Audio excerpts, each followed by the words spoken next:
Muy buenas noches, Dios les bendiga a todos.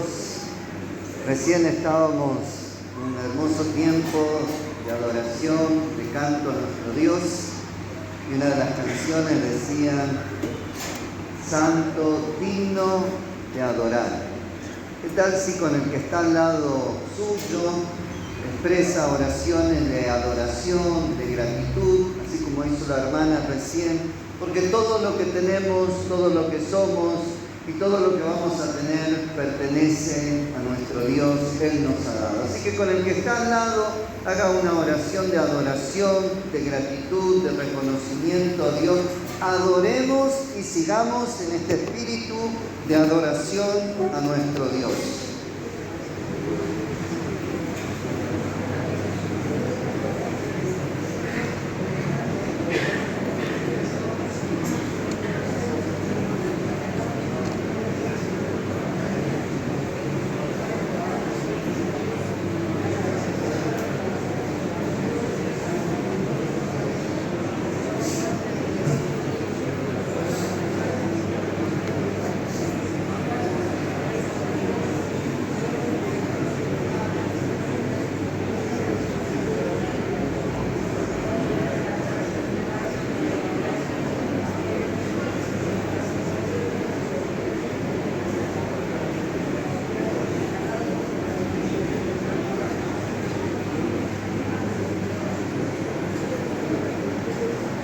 Un hermoso murmullo de adoración se escuchaba desde aquí. Un hermoso murmullo de adoración. Vamos a seguir viendo el Evangelio según San Mateo. El segundo escrito que toma gran parte, como ya hemos dicho, de lo escrito por Marcos, pero le añade el nacimiento de Jesús. Así que estamos viendo que los evangelios nos traen 4 maneras distintas de enfocar la Navidad. 4 maneras de ver el nacimiento de Jesús. Podemos ver que en Mateo no hay muchos detalles del nacimiento en sí, pero sí se va a explayar, como dijimos, en las profecías del Antiguo Testamento y también en los hechos históricos, políticos, imperiales que estaba sucediendo en esos días. Ya dijimos que Mateo lo ve desde el punto más social, político e imperial. Nos habla de los embajadores, los sabios, en otras versiones dicen los magos, que han venido de otros países y que vinieron al gran acontecimiento, a la gran fiesta del nacimiento del nuevo rey, del nuevo Mesías, trayéndole, por supuesto, regalos acordes a esa gran fiesta: oro, incienso y mirra. Y también Mateo hace un poco de foco en el rey Herodes, cómo Herodes y toda Jerusalén se turban y que el anuncio del nuevo rey no les cayó para nada bien, no les trajo paz ni gozo, todo lo contrario, trajo turbación, aflicción y temores. Todo eso ya estuvimos viendo en el capítulo 2 de Mateo. Pero Mateo también hace foco en las profecías mesiánicas, en que en Jesús se cumplieron las profecías mesiánicas, que Jesús es el Mesías esperado y que el objetivo de Mateo, entonces podemos ver que quiere presentar claramente a Jesús como el Mesías judío y lo va a ir demostrando en todo su evangelio, que en Jesús se cumplieron todas las promesas y esperanzas del Antiguo Testamento. Y hoy vamos a ver este enfoque, este objetivo de Mateo, el cumplimiento de las profecías mesiánicas en Mateo. Por eso Mateo escribe el Evangelio con ese enfoque, para demostrar que Jesús es el Mesías, o era el Mesías esperado por el pueblo judío. Y para demostrar esto, él tenía que demostrar que Jesús cumplió con todas las profecías. Y era la única manera de demostrar su tesis, Era mostrando que en el nacimiento de Jesús se cumplieron las profecías. El cumplir, el obedecer a las profecías demostraba el mesianismo, que Jesús es el Mesías. Hoy nos pasa lo mismo. La única manera de demostrar cabalmente que somos hijos de Dios, que somos cristianos, es cumpliendo por amor con los mandamientos del Señor. Así que, ¿por qué no le preguntás al que está al lado tuyo, ¿estás cumpliendo en amor los mandamientos del Señor? ¿Estás cumpliendo en amor los mandamientos del Señor? Si te respondió sí, porque por ahí alguien diga no, el que respondió no queda exento, pero si te respondió sí, pregúntale si está cumpliendo con el mandamiento del Cristo resucitado, que está en Mateo: vayan por todo el mundo y prediquen el Evangelio a toda criatura. ¿Estás cumpliendo con el mandamiento claro de Jesús? Vayan por todo el mundo y prediquen el Evangelio a toda criatura. Marcos 16:15. Porque cuando decimos sí cumplimos, tenemos que ver cuáles son los mandamientos que tenemos que cumplir.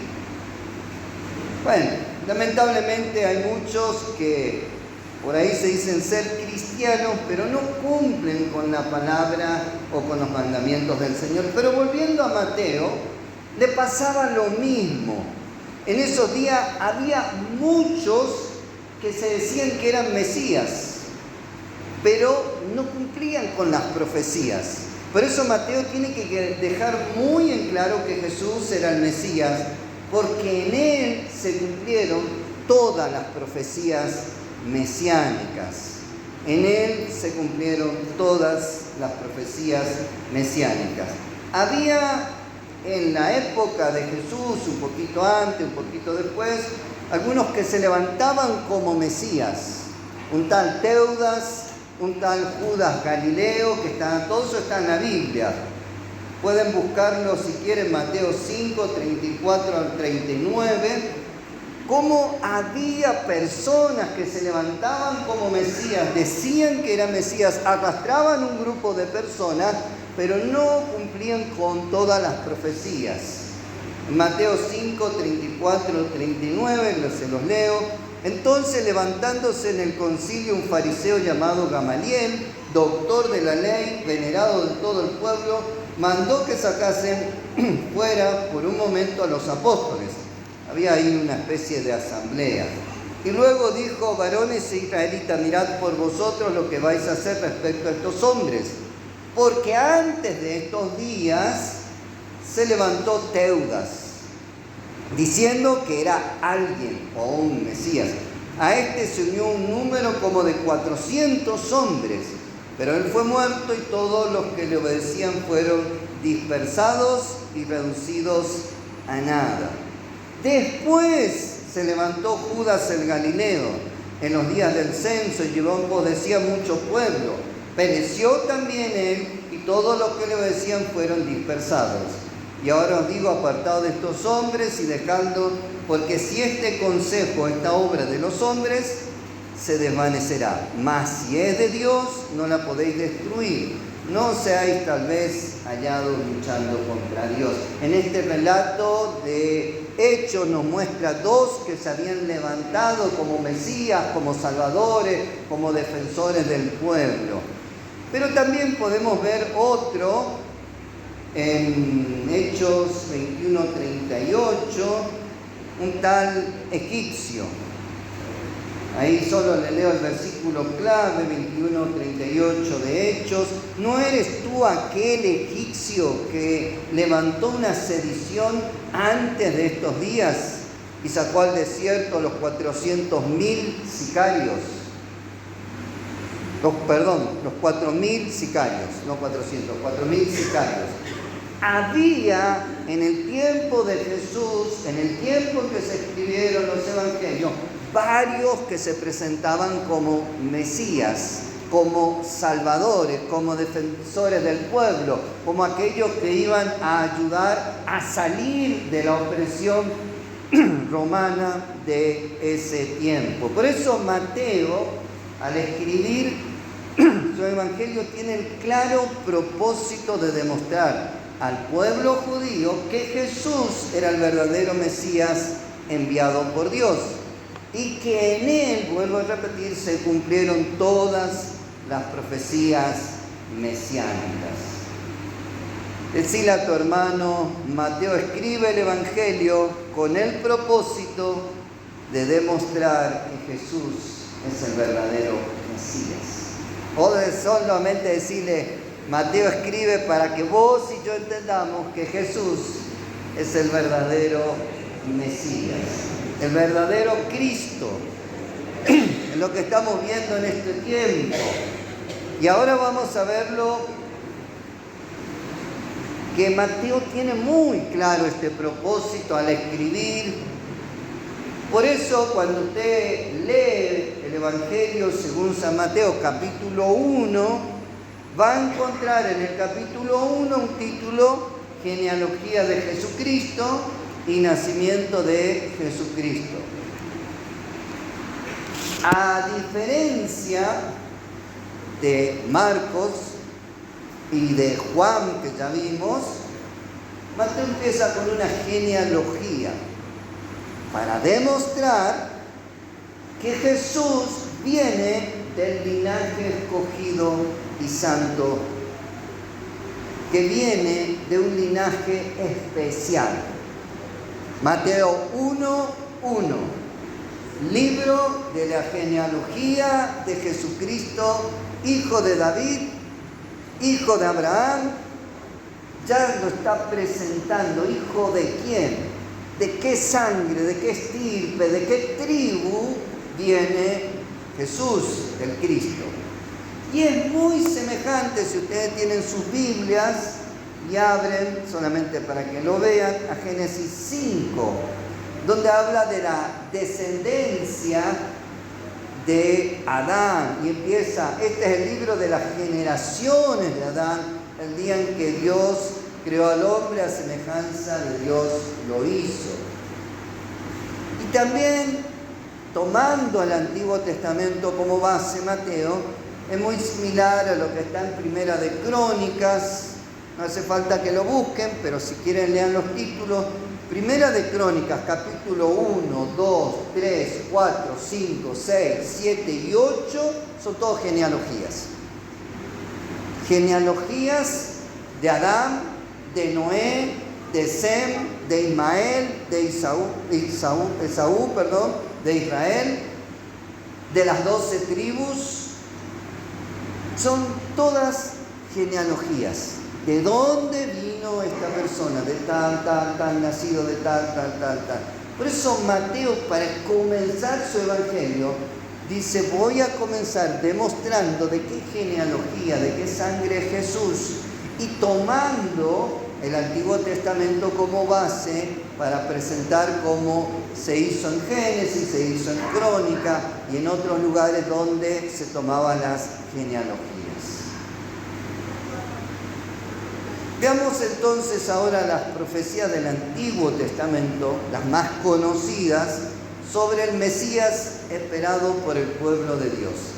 Si alguien me quiere ayudar buscando Isaías 7:14, otro Miqueas 5:2, otro Jeremías 23:5 al 6 y otros el Salmo 72, 10 al 11.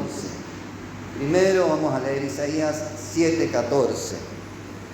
Que lo encuentra, lo puede leer fuerte para todos.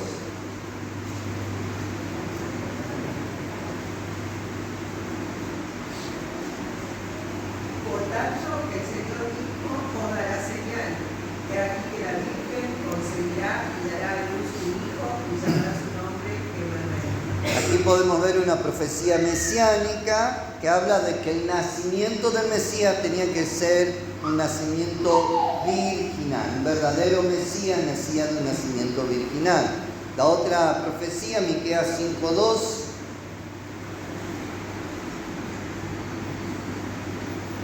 ¿Qué haces? Pero tú, Belén, Efrata, pequeña para estar entre la familia de Judá, de ti me saldrá el que será Señor en Israel.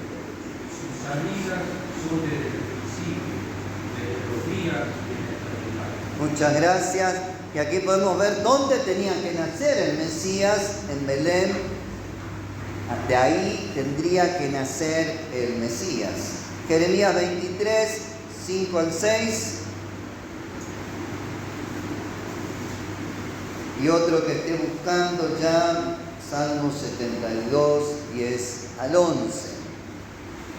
Jeremías 23, 5 y 6 dice así: Y he aquí que vienen días, dice Jehová, en que levantaré a David renuevo justo, y reinará como rey, el cual será dichoso, y hará juicio y justicia en la tierra. En sus días será salvo Judá, e Israel habitará confiado, y este será su nombre por el cual le llamarán Jehová justiciamente. Amén. Gracias, hermano. Acá en esta profecía vemos que el Mesías tenía que ser un descendiente de David y que reine con justicia. Y en Salmo 72, 10 al 11,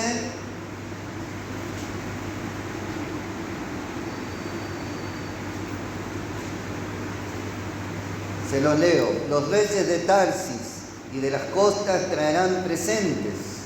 Los reyes de Saba y de Seba ofrecerán dones. Y todos los reyes se postrarán delante de él, todas las naciones le servirán. Aunque esta no es una profecía directa sobre el nacimiento, sí se interpreta muchas veces en estos versículos que predicen la adoración de los reyes magos, de los sabios de Oriente y de los regalos que le traen. Después vamos a ver que los sabios adoran al niño que encuentran en la casa después de que ven la estrella. Y la adoración en la Biblia solo es válida para Dios. La Biblia no acepta otra adoración a otro ser, a otra persona, a otra cosa que no sea Dios mismo. En Isaías 9 hay otra profecía, no vamos a leerlo porque es más larga, pero el título muy conocido dice Nacimiento y Reinado del Mesías. Su título en su Biblia va a aparecer así. Y Isaías profetizó que Dios enviaría luz y gozo a la región de Galilea, mediante el nacimiento de un niño. Todas estas son profecías muy conocidas, son mesiánicas, estas 5 profecías, y que se cumplieron en Jesucristo, y que las menciona directamente el Evangelio según San Mateo. Entonces el Mesías tenía que venir de la tribu de Judá. En la genealogía vemos que viene de la tribu de Judá, nacer en Belén, y eso lo leemos, y ya lo leímos en Mateo 2, 5 al 6, cuando los sabios le dicen a Herodes, y ellos le dijeron, en Belén de Judea, así está escrito por el profeta. El Mesías tenía que nacer de una virgen, eso estaba profetizado en Isaías 7:14, y en Mateo 1, si ustedes tienen ahí Mateo 22 y 23, lo podemos leer, dice, todo esto aconteció, dice Mateo, para que se cumpliese lo dicho por el Señor por medio del profeta cuando dijo, he aquí una virgen concebirá y dará a luz un hijo y llamará su nombre Emmanuel, que traducido es Dios con nosotros. Después la profecía de Isaías 9, del reinado del Mesías, de la región de Galilea. Galilea estaba al norte de Israel, está todavía al norte de Israel, y el nacimiento de Jesús fue en Belén, más al sur de Jerusalén. Pero si ustedes pueden buscar y ven aunque sea el título ahí en Mateo 4, 12 al 16, podemos ver que Mateo también hace referencia a esta profecía El título que normalmente la Biblia tiene es de Jesús principia su ministerio. Y dice así que cuando Jesús oyó que Juan estaba preso, volvió a Galilea. Y dejando a Nazaret, vino y habitó en Capernaum, ciudad marítima de la región de Zabulón y Neftalí, para que se cumpliese, dice Mateo, lo dicho por el profeta Isaías, cuando dijo: tierra de Zabulón y tierra de Neftalí, camino del mar, al otro lado del Jordán, Galilea de los gentiles. El pueblo asentado en tinieblas vio gran luz, y los asentados en región de sombra de muerte, luz de resplandeció.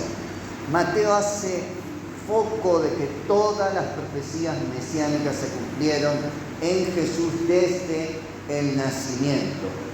Y lo que leímos del Salmo, ¿se acuerdan que los reyes traerán presentes, traerán dones? Está muy claro cuando los sabios entran y presentan sus regalos. Mateo 2:11. ¿Quién lo quiere leer? Mateo 2:11. ¿Qué hicieron estos sabios, estos embajadores?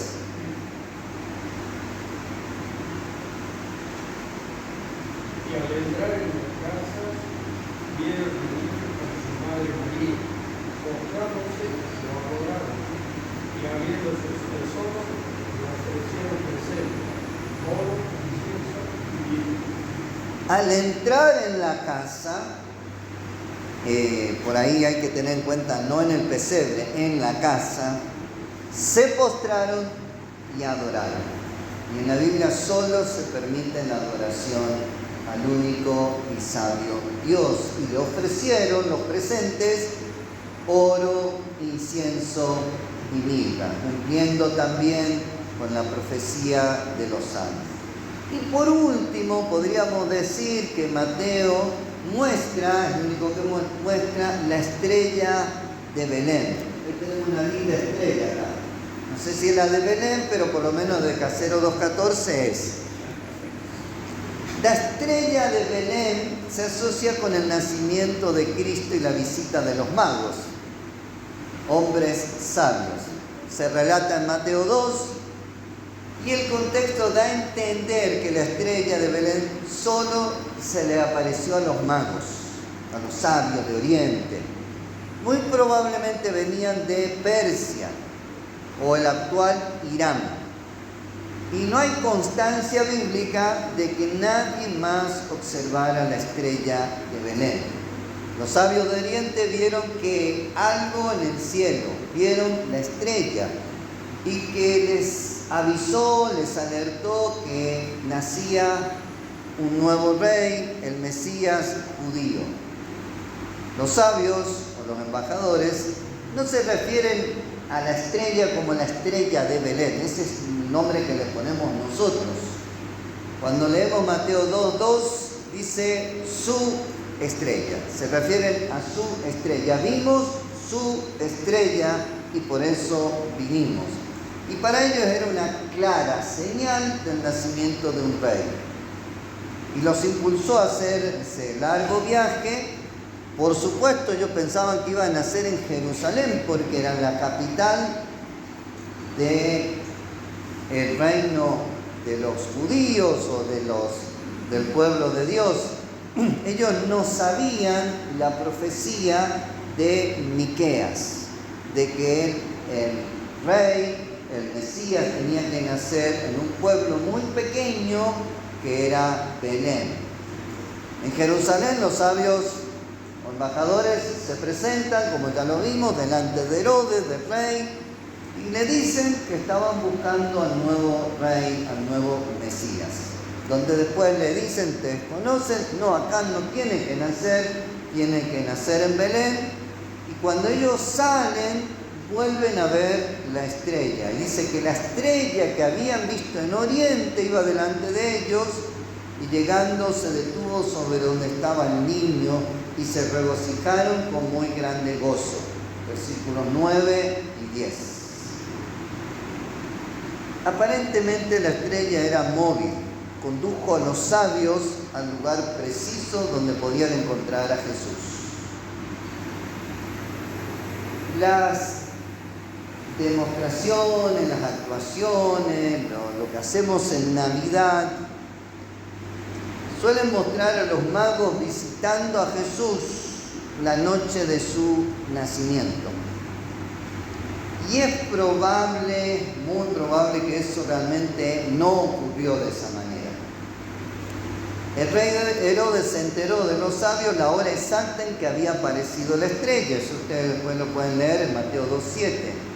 Y más tarde ordenó matar a los niños varones menores de 2 años. Es evidente que Herodes pensaba que la estrella de Belén había aparecido por primera vez cuando nació el Cristo. Si estaba en lo cierto, Jesús podía tener hasta 2 años. Cuando la estrella de Belén guió a los sabios por las calles de Belén, lo guió a una casa. Y cuando se lee, estaba el niño, en el griego puede ser niño, bebé recién nacido, o un niño pequeño que estaba ahí en ese lugar. Así que se calcula que Jesús tenía casi 2 años en ese momento. Y lo lógico, lo natural, era que cuando nació Jesús en el establo, al otro día, José, como un buen padre, fue a buscar un lugar más apropiado para poner a su familia. No era dejarlo ahí en el establo con los animales, un lugar incómodo, insalubre, sino que fue a buscar una casa lo antes posible para que quede él con su familia. Por eso que cuando fueron estos reyes, estos magos, estos sabios o embajadores, si lo traemos a nuestros tiempos, dice que entraron en la casa. En ningún momento dice que entraron en el establo, sino que entraron en la casa, se postraron y lo adoraron. Y es muy probable también que se hayan quedado en Belén hasta que María pudiera viajar. No era cuestión de que nazca el bebé y salgan de vuelta, semejante viaje con una mujer recién que ha dado a luz. Y de hecho también es probable que esperaron allí los 40 días necesarios para completar. Ustedes saben que las mujeres judías tenían que purificarse después del nacimiento de un niño. 40 días si era varón, 80 si era mujer. Así que tenía que esperar esos 40 días ahí. Y también era muy probable que desde Belén fueran a Jerusalén a hacer el sacrificio para, como dije, la purificación de María. De Belén a Jerusalén solamente había 8 kilómetros. Por eso, cuando representamos al establo con los reyes magos, estamos salteando sin querer como 2 años.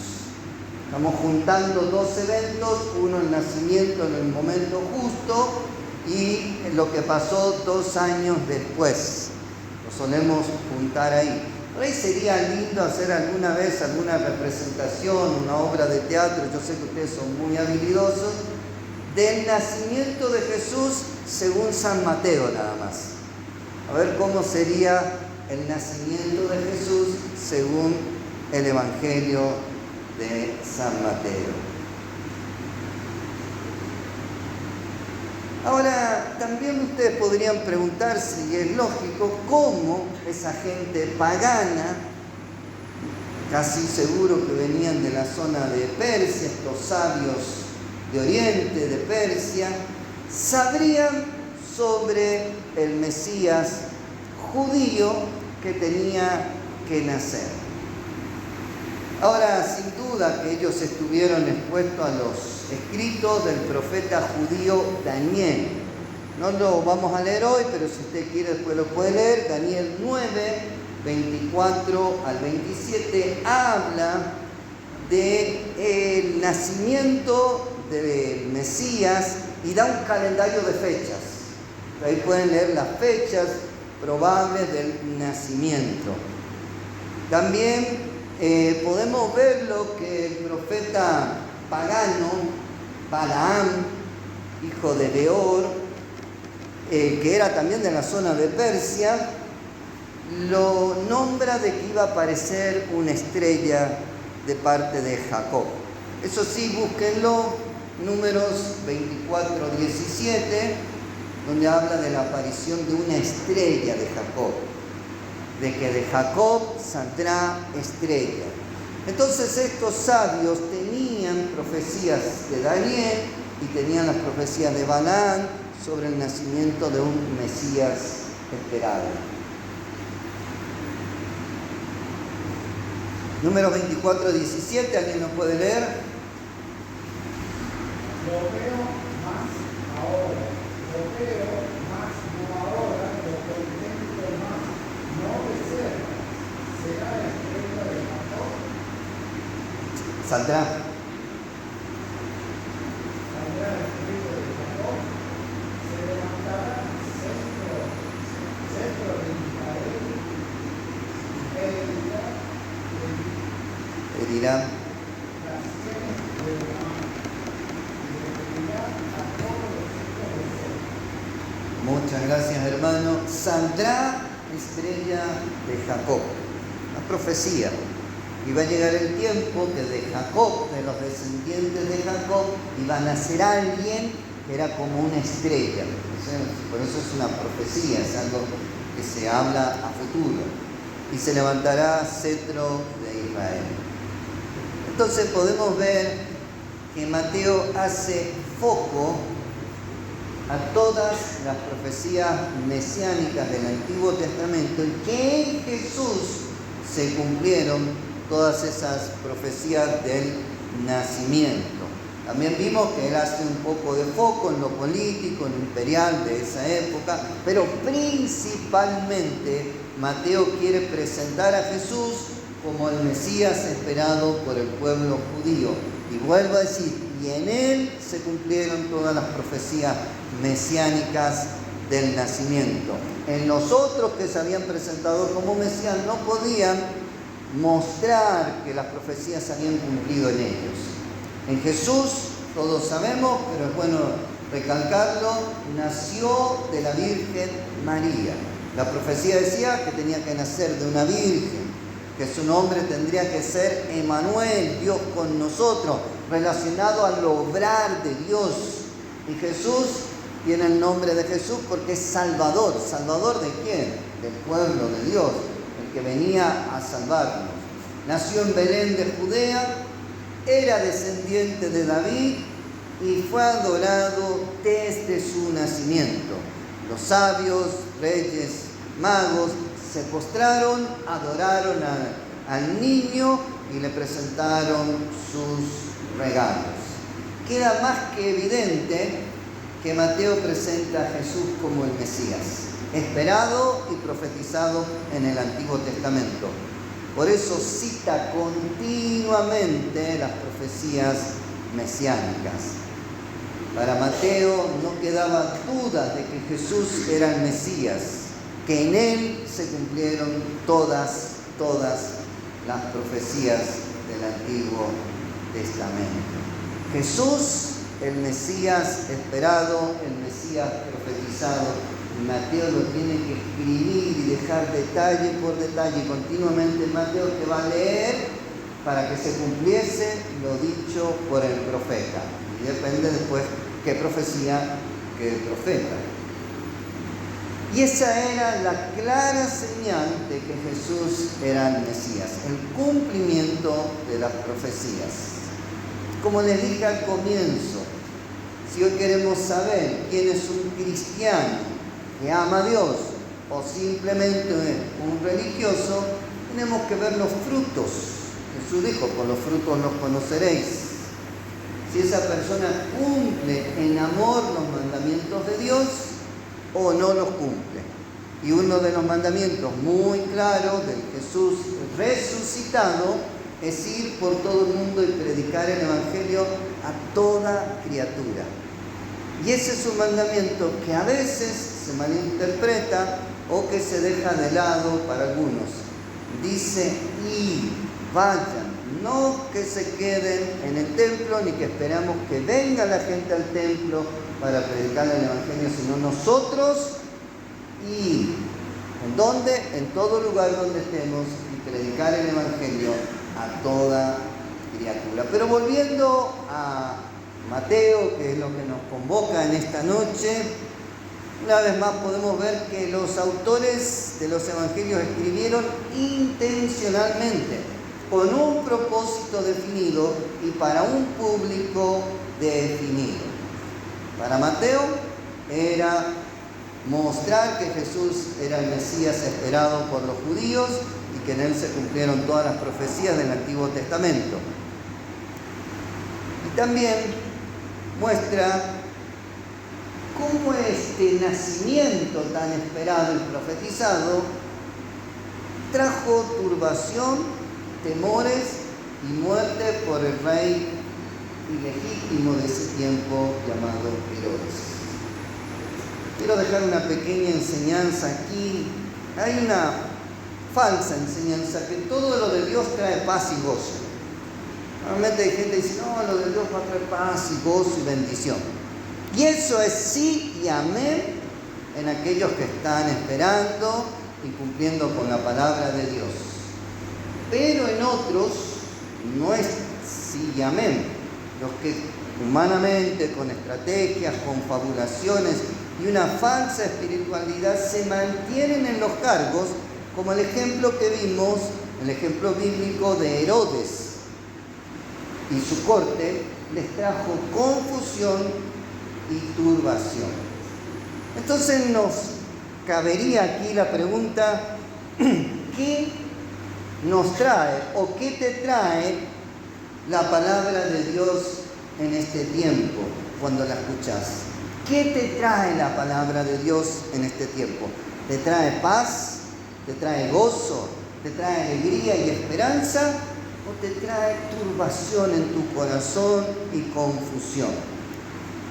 Miren, a los verdaderos cristianos, a los que verdaderamente esperan en las promesas de Dios, en los que están cumpliendo los mandamientos en amor y por amor, sí o sí, no hay lugar a dudas que le trae gozo y paz y una esperanza gloriosa. Pregúntale al que está al lado tuyo, ¿qué te trae la palabra de Dios en este tiempo? ¿Qué te trae? ¿Confusión, turbación o gozo, paz y una esperanza gloriosa de que las promesas del Señor se cumplen, se van a cumplir todas a su tiempo?